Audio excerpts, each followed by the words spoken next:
my ashes. It is.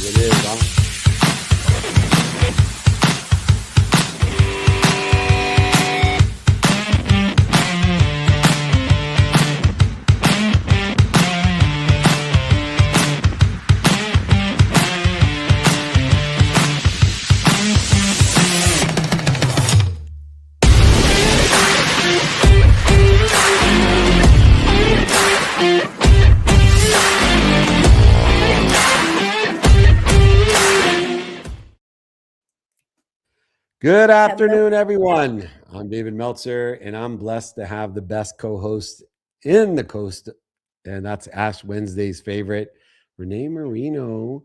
Thank you for joining me. Hi, everybody. I was going to come on today. I just told David I was going to just be like, I got a tattoo on my forehead, but no, this is ashes for the fellow Catholics out there who celebrate Ash Wednesday. So here I am. I am one of the heathens that celebrate Fat Tuesday. Not to offend those of Ash Wednesday, different school of thought. I'm a spiritual being having a human experience, and yes, I find the human experience of Ash Wednesday to be less fun than the human experience of Fat Tuesday. But nonetheless, graduating Tulane Law School, I've learned from the best, and we are blessed to have some extraordinary friends on today. Let's bring Brad on just as we are catching up. Brad Pierce is here. He is the CEO at Simplified Sales, one of my favorite things to do. Brad, welcome to Office Hours, episode 850 or so. Dave, good to see you, man. Thanks for having me on. Hi, Brad. Of course. Love it. Renee. There's nothing better to be better at than sales. And you have helped so many people with the simple things to do in sales, reminding them the simple things to do are simple not to do. And one of the gifts that you have is to bring over 20 years experience to help, especially tech, sports tech, business development leaders to navigate through the simplicity of articulating value. I wanted to start there with your vast experience. What do you feel are some of the simple things to do that are simple not to do in sales? Yeah, I think the simple thing to do that's not easy to do is to articulate the value proposition in a way that people can understand. And what I mean by that is that a lot of times that I work with a lot of sellers and sales teams, this idea of just engaging and connecting with other people in a way that's just humanized versus and adding value first kind of mentality versus like pitching products and services first. And so I think a lot of, I mean, you know this, Dave and Renee, like most sellers that start, right, they start to pitch their products and services out of the gates and, hey, we've been around for 20 years or whatever versus, hey, I'm here to help you. These are some of the things that I found out about you. Can you tell me a little bit more kind of thing? So this kind of this add value first, insight first mentality kind of thing. So. You are speaking my language, Brad. Oh my goodness. Everything you just said, I was like, yep, check. And that's what I teach. I really teach the power of using communication to create real connections. And that's exactly what you're talking about. People first. It's about building that bridge of trust and having integrity and being authentic, which means being a real person. So I could not love more what you do.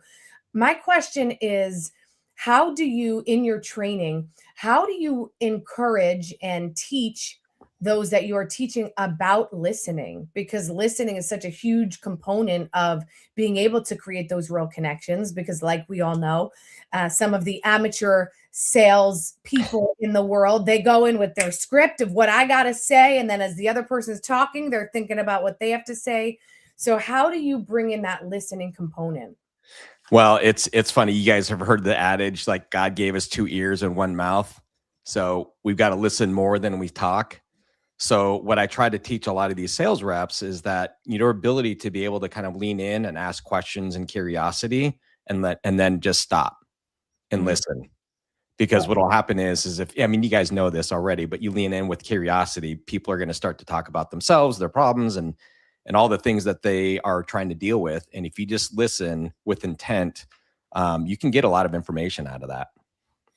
It's so true. And, understanding value in the context of, what people like, don't like, what's working, what's not working, what they know and what they don't know, is easily said and dealt with questions and suggestions, guiding people to two ultimate questions in sales: of one, would it help you if, or two, do you know anyone that could help me? If you're not utilizing those two questions within a conversation, you haven't done the simple things in sales. But there is a more, I think, complex thing that is overlooked in sales, and it's the importance of credibility. And this only comes through practice, because a lot of people lose credibility unintentionally. They say things because they haven't rehearsed them to understand there's ambiguity in the way they're explaining it. And once we lose credibility, people start looking for what's not there in the negative of why not to move forward, instead of, can you see any reason why you wouldn't want to move forward? They find plenty of reasons, and they won't tell you, though. Yeah. What are some of the training lessons that you have about rehearsing to a point where you have gone through your process with a fine tooth comb of credibility, so that you don't misstate things or miscommunicate or leave ambiguities? I'll give you an example. I do a lot of pitch shows, and Renee's been just a blessing for us on so many of my shows. But we'll hear someone say, our revenue is up 300%. Now, that's actually a true statement, but they did $9,000 the year before, and they made it seem like it was 9 million. And that is a matter of rehearsal.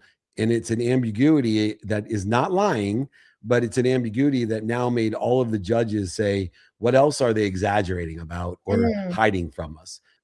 What can we do to add credibility, which is, to me, the number one thing beyond listening? Honestly, it's really having the spirit of like humbleness. And what I mean by that is that if I'm in that situation where, hey, I want to kind of like, in that situation with ambiguity, people are kind of painting a bigger picture than maybe what it really is. And they're there to help, right? Like at the end of the day, these judges are there to help, like in that situation, to give context to things. But I would say any seller or sales leader that's humble and transparent, and that's just honest and straightforward, is just as important to maintain credibility. Like you don't want to over index or oversell yourself or over promise, you know what I mean? And so if people are honest, like I'll give you an example. I mean, you guys know this, is that if I don't know the answer, I'm going to tell them like, hey, I don't know the answer, but I can find it for you. Yep. Exactly. That is the ultimate credibility. Is I have no idea. One of the reasons I love Gary Vee, when I met him trying to convince the middle-aged mutant turtle to do social media, at almost 50 years old, is I started asking him questions about sports agentry, because they want to start a sports agency.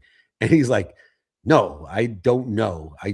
That's why I'm asking you. Like, I have no idea what you're talking about. And he earned so much credibility, because when he said he knew what he knew, I knew he knew what he knew. And he wasn't overselling me, back end selling me, lying, manipulating, or cheating it.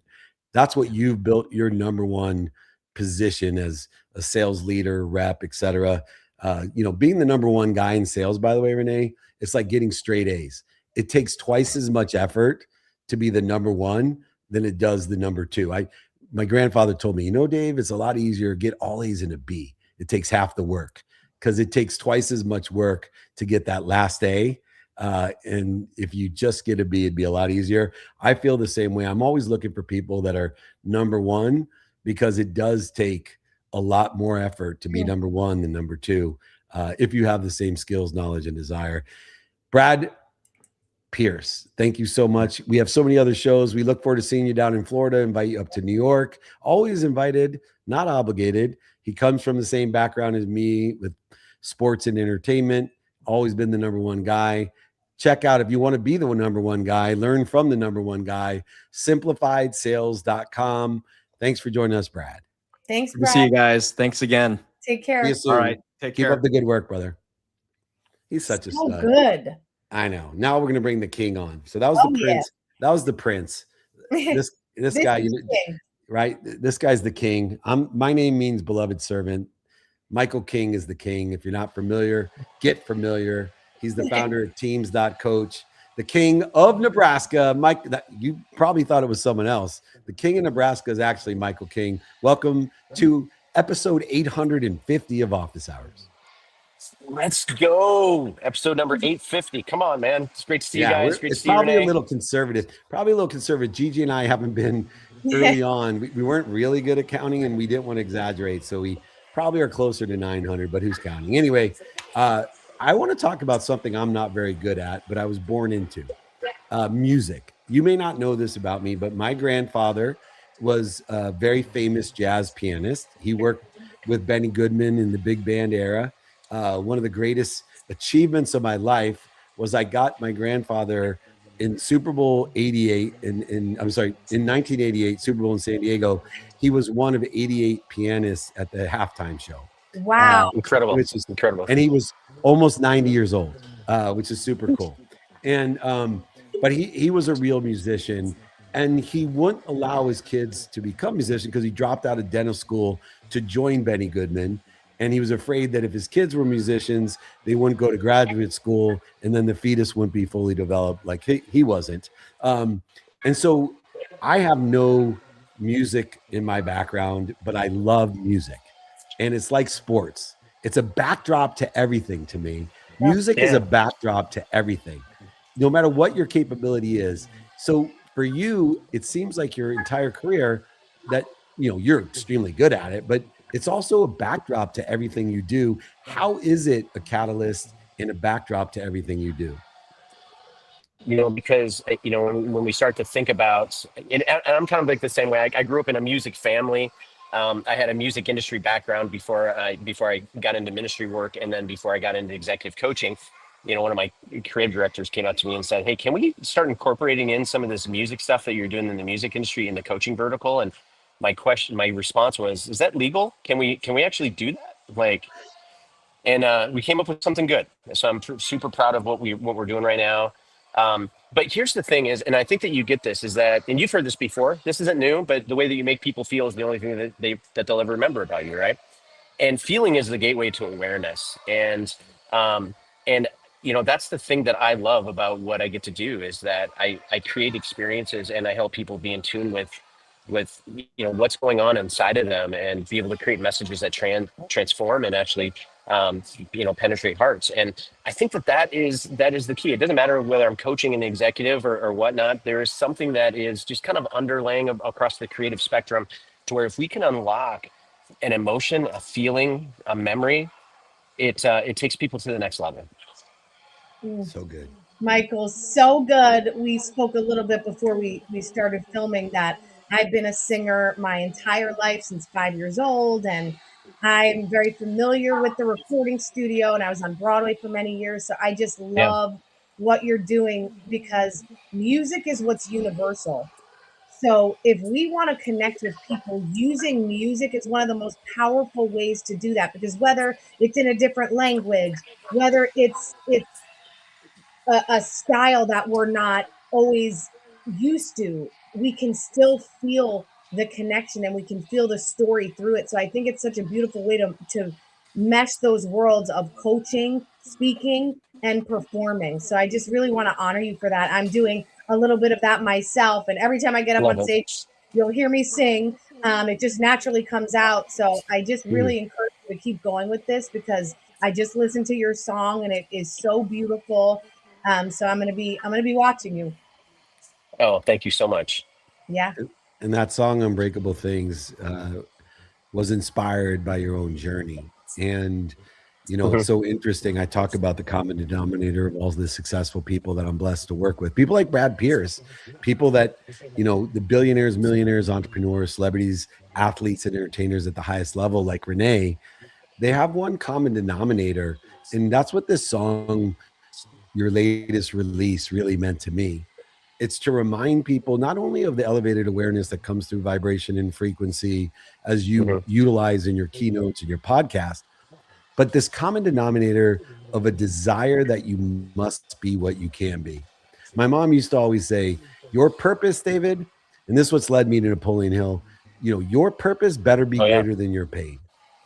And for me, what inspired you to your latest release of Unbreakable Things? Because inherent in it has to be a desire that you must be what you can be. Absolutely, it is. And if you think about it, there's as leaders, we deal with this thing called signal to noise ratio all the time, and you guys have probably heard some of the ideas on that. Some great leaders that came before us. Like when I'm thinking about like Steve Jobs um, and some of the guys like that, you think about the ability for those guys to be able to execute, and there's such a non-negotiable mindset that has to take place in order for you to be able to show up every single day.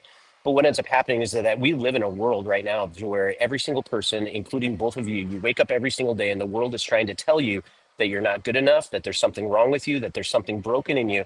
And I know specifically for me and also for you is that we were created with purpose in mind, and we were created, eh, you know, um, with destiny in front of us. And if that truly is the case, then there's no possible way that we could be made of breakable things or being broken. We are actually made and created of unbreakable things. And those things are grit, resilience, hope. And if there's one thing that I feel like everybody deserves, it's the opportunity to experience hope. And so that was my thing, was just like kind of getting down into the nitty gritty of this song. My son Emerson is actually in the video. He plays a younger version of me, and it was pretty meaningful for me to be able to take him, kidnap him out of school, take him to a film shoot, and for me to create a memory with him, but to be able to talk to my younger self at moments when I remember, even as a child, of going, that one key memory. Yep, we can delete that now. That's not true. You're made of unbreakable things. That's so good. I love will it. tell you as we finish up, Renee, one of our close friends who mentors me, Tim Story, when I when I got an invitation from God to empower over 1 billion people, I went to Tim. I'm like, man, Let's go. Come on. like what do I do with this? Like, and he said something that I tell myself all the time. He said, David, God will not give you an invitation without knowing your limitations. Yep, that's So exactly right. right. That's So so good. yeah. good. So I was like, damn. So every time you hear the limitations that you have, remember God invited you with all awareness of those limitations. He's already aware of it. So that helped me be unbreakable in Uh, my own mission. And I know you are with yours. If you haven't gone to teams.coach, if you haven't listened to the Level Up Leadership podcast, if you haven't hired my friend to keynote, if you haven't invited him for his insight storytelling with a frequency that will make you feel his message, not just hear it, then please invite our friend Michael King Jr. official on Instagram. Go to teams.coach to find out more, where you can get him to join you and change your life like he has ours. We look forward to having you, not just as guest, but also as co-host. Michael, you're going to be more and more involved in what we're doing as part of our neighborhood. We need more of the king of Nebraska, Michael King. Thanks for joining us. We should sing some co-host singing. Let's do Woo! it. Come on, bring it on. I can't sing. Love it. I'll listen. I'll play the tambourine. I'll play the tambourine and break dance. I'm a Yeah. famous break dancer now. Have you I checked out my heard. videos? I'm just being honest though, real quick. Given that somebody that doesn't have any rhythm, tambourine is the worst decision you'll ever make in your life. I'm gonna leave it there. Well, I have rhythm. I just have no tone. I'm music tone Oh, that's deaf. cool. But I got rhythm. That's good. Go baby. Woo! Let's do it. All It's so right. good. The king of all media, my man, Michael King. Thanks for joining us. Yeah. Thank you guys. See ya. David, we Renee, gotta go. We gotta go to someone's wedding together so we can break it down. Woo! Oh yeah, they won't let me leave a wedding without breakdance. And then I was at Derek Faye's wedding, and we stopped at the Feed the Table or whatever that place was, and there's a country hoedown at the thing at 2 a.m. or whatever. So I just in tuxedo broke dance and did the full splits. And Yes. who would have thought, though, because of the location of this place, this became like a viral political video, because I didn't know, like, this grocery store was like hugely conservative. It had like Mr. Pillow in there. Oh my Anyway, goodness. I still love the break dance. You see me do it, I will do it again, as we know. But let's get to our final friend. I'm already running behind. She is a diamond in the rough. We've had the king Now let's bring on the diamond, once again, musically oriented and capable. I love April it. Diamond, not Marie Diamond, but April Diamond. I've Welcome heard of to Marie Diamond. Opposite. Hello. Hi, April. You, you're Hi. Thank you not, so you're much for now my having me. I'm other so favorite excited. diamond. You're my other favorite diamond. Thank you. That means a lot. It means a lot. It really does. Well, we appreciate you. You are a Billboard recording artist, a beautiful influencer and host, and a vocal coach and author. So multi-talented, like every diamond should be. And Thank you. we all know how diamonds are formed by Through pressure. rough times. Yeah. And you have written a book about self-care called Life Snacks. And Yes. it's the easy breezy self-care you'll actually do. We were talking about the That's simple right. things to do, right? Or simple not to Yes. do. Something went wrong. Please try again. Yes. Oops. There we I go. have another device talking to me. So So- let's talk about the practical school tools, because you give these bite-sized pieces of wisdom that are Right. made fun, but they really help manage the biggest challenges we have today with stress, just Yes. happiness in general, one snack at a time. Give us some insight on some of those snacks.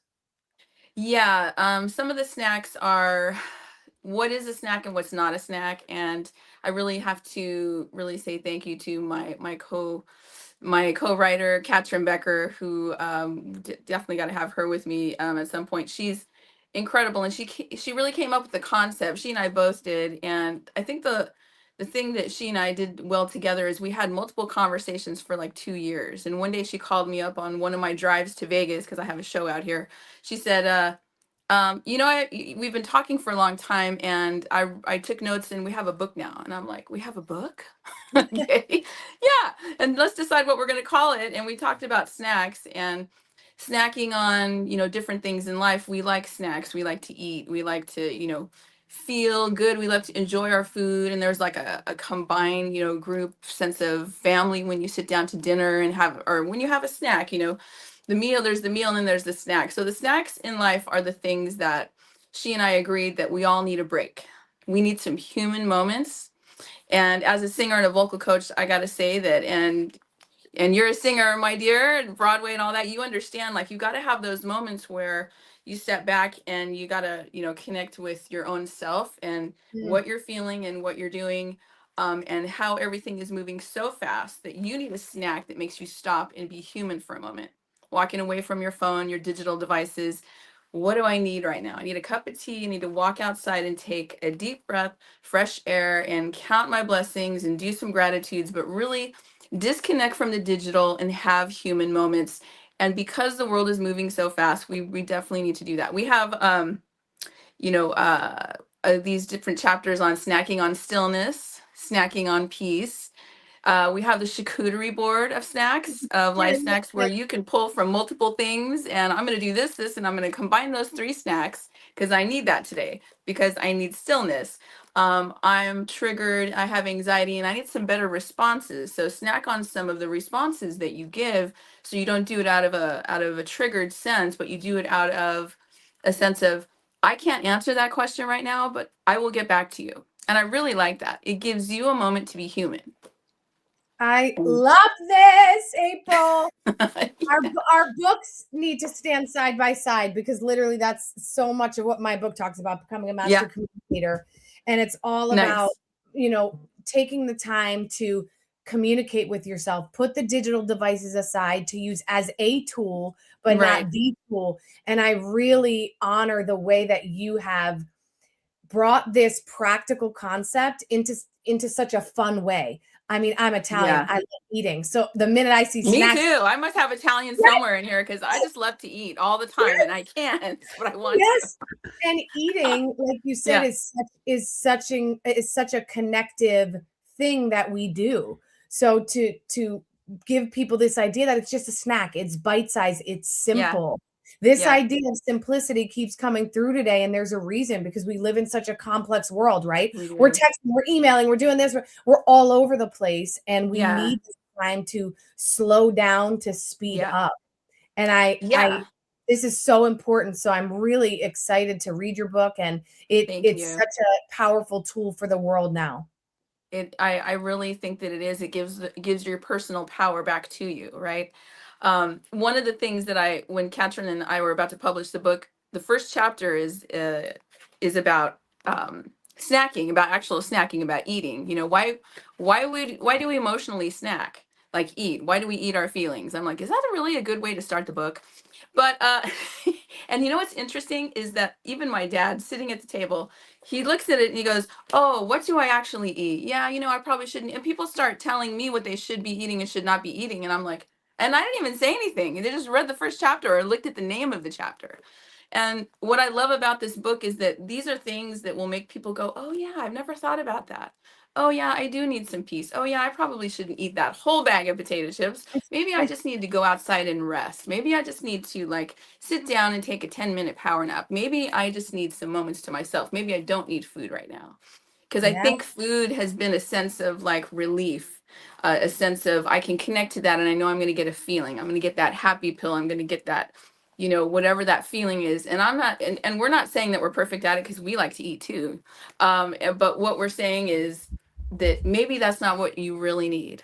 Maybe you need a moment to sit down and reflect on what you're doing and how you're doing things and how maybe you could do it differently for yourself, not for everybody else, but for you as the person, as the machine that's putting things into the world. And we need everyone to show up to be their 100% real self, right? Real peaceful, loving themselves so they can love other people kind of thing.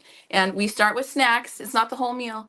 It's just a Yeah. snack and one snack and the next snack and the next snack. And pretty soon you start learning new habits of learning how to function.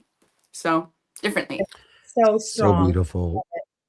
Yeah. We realize that our free will is truly the ability to stop. And Yeah. whether we stop and decide as we drop what I call remind, remember, and recollect with whoever and Mm, whatever is your God, your source, then we can go ahead and roll into a divine direction. And this mm-hmm. idea of bite-sized snacks requires this free will of stopping. And you mentioned so many times that when we have these urges, this compulsive behavior that may Yeah. not be aligned with our divine self or higher self, that the first activity is to stop. And it's, you know, a philosophy of my mom's always said, if you're on fire, mentally, physically, or spiritually, I want Yeah. you to stop.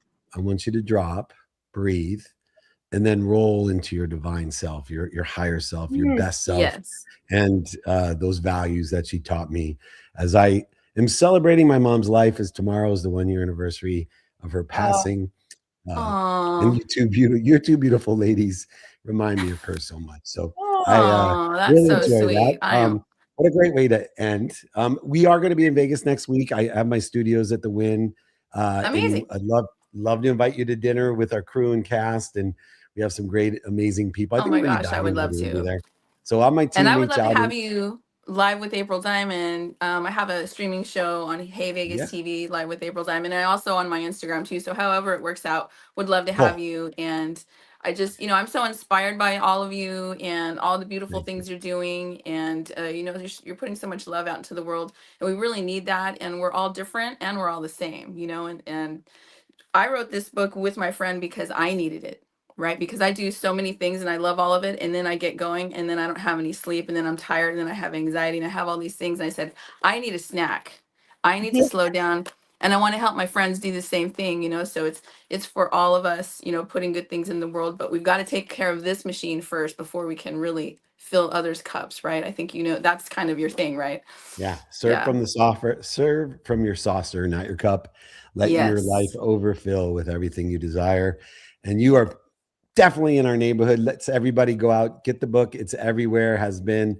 Thank We have a you. new member of our neighborhood. She fits right in, another diamond. We love her. yes. April Diamond, promise us she'll come back. Are you kidding? I'm down. Just tell me when I'm here. I love it. So Love excited you. and thank you so much. So We'll see nice you next meeting week. you, April.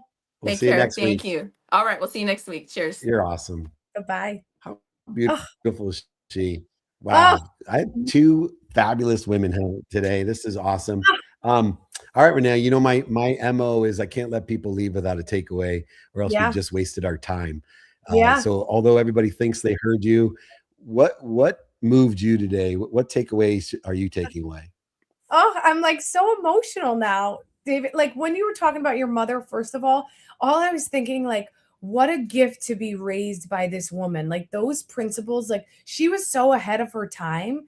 I just would have loved to meet her. So I was thinking that, and then I was getting emotional because you said it's your anniversary. So rest in peace, beautiful soul. Oh, this is on Do Not Disturb, by the way. I don't know how that's um okay, but my You never takeaway know. beyond that is it's the simple things in everything we do. The simple things are the big things. And I see this need, I see this calling, I see this yearning to get back to simplicity, to cut through the noise, get back to ourselves. And that's where the opportunities flow from, because we are connected to ourselves and others. I love that. And yeah, the simple things to do are simple not to do. But I think it's also choosing the backdrops. You're in the music industry, the arts industry, the theater, all of our guests, are choosing backdrops that are positive influences. And there's so much opportunity in learning to love what you don't like or love about what you love. And we Mm. can't fool ourselves. And for me, sales is an area that so many people, they love sales, but they don't like or love a lot about it. And those who learn to like or love, they end up to be the number one people, like Brad. People love music, they love the arts, but they don't like or love the auditions and the Oh, rejection, and right. a But the million people who percent. learn to, right, you learn to love it, and you're so Yes. much better for that. And then you have this extraordinary person, our diamond, in her own career. There's so many successes that she's had, but if you don't have the practical tools to manage what you don't like or love, the stress, the different things that occur, what our expectations aren't managed.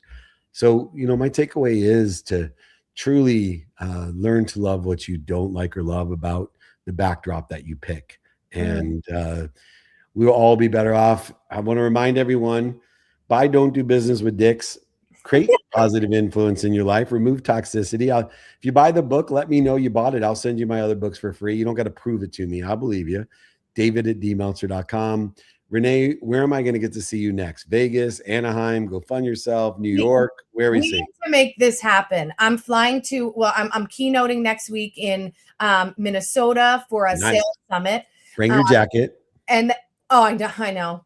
And then after that, I don't know. I'm a little open, so we got to talk. All right. Well, I got my second baby moving to New York. So Oh, Aunt Renee is going to have to take care of Marissa and Marlena. oh, I'm Uh, down. I so love those girls. yeah, so I'm excited to have them there with you, and we will make a plan. Promise me you'll come back. You are an incredible co-host and friend, I and I promise. adore you. I adore you always. I love being here with you. It's always such a gift. So anytime, my friend. I love you. Stay on the Ash Wednesday. I'll stick out Fat Tuesday. Pick your poison. Renee, Marino, and Dave Meltzer. Thank you so much. Awesome. That's so good. The Catholics, they no, the Jewish people, they invented guilt. The Catholics perfected it. Yeah, that's what I learned. So Ash Wednesday. So we invented guilt, they perfected it. Either way, it's an interfering force. All right, real quickly, I'm going to be in Chicago and invite and host all of you at Creative Con. I'll be with Jim Quick, John Lee, Richard Dolan. I think Chris Gardner is going to join me from Pursuit of Happiness, VIP dinners, holding courts, interviews, etc. Then Vegas with April Diamond and many more at the Win, VIP dinner, interviews, holding court meetup. Then LA, we'll be filming there. Go Fund Yourself, the number one show on Cheddar. Then Expo West in Anaheim, Aspire in Houston, Texas. Back to Orange County for a mastermind, back to Vegas, and then Phoenix. That's how you get to 200 cities a year. If you want to be informed or invited, I have a text community that will inform you and invite you of all the shit I got going on. Do cool shit with cool people. Super Bowl, Pro Bowl, Masters, Kentucky Derby, Breeders' Cup, ESPYs, Emmys, Oscars, and Grammys. 949-298-2905. Text me. Be informed and invited. If you don't want to be invited, don't text. 949-298-2905. Remember, most importantly, though, be more interested than interesting. Be kind to your future self and continue to do good deeds. I promise you more good deeds are coming your way. Hit it, Gigi.